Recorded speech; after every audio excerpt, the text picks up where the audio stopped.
Thanks for coming, everyone. Okay, so this meeting is for new staff and staff who haven't been involved with our volunteering projects yet.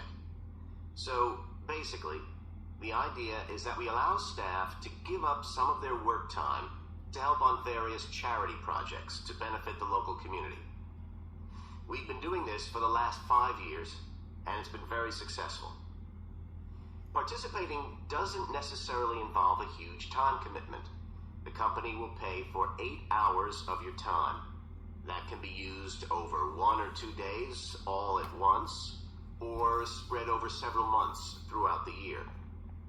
There are some staff who enjoy volunteering so much, they also give up their own free time for a couple of hours every week. It's completely up to you. Obviously, many people will have family commitments and aren't as available as other members of staff. From staff has been overwhelmingly positive.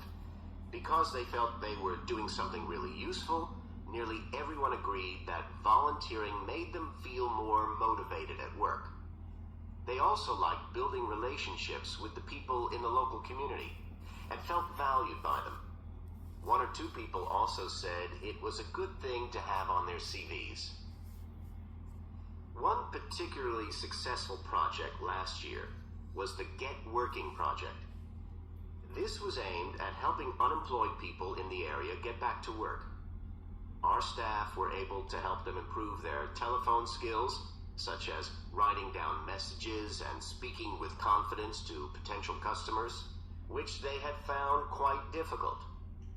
This is something many employers look for in job applicants, and something we all do without even thinking about every day at work.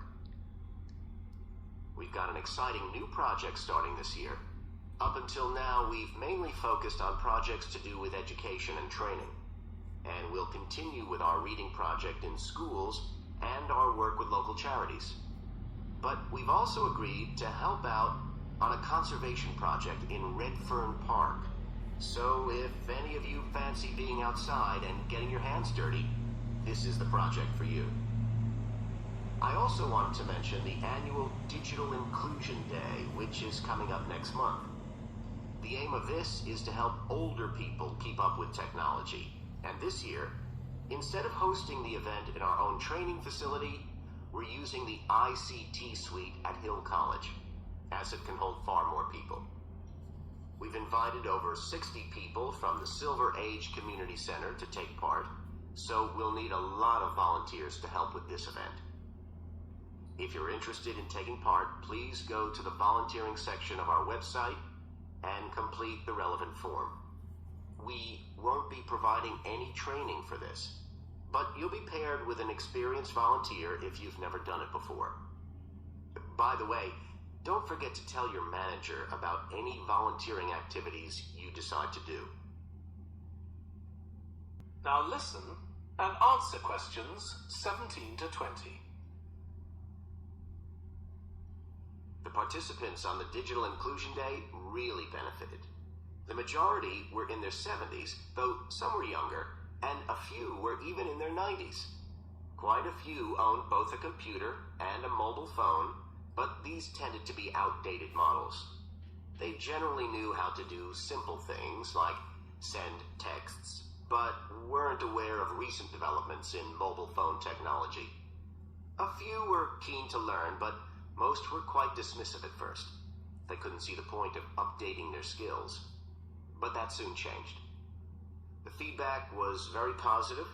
The really encouraging thing was that participants all said they felt much more confident about using social media to keep in touch with their grandchildren, who prefer this form of communication to phoning or sending emails. A lot of them also said playing online games would help them make new friends and keep their brains active.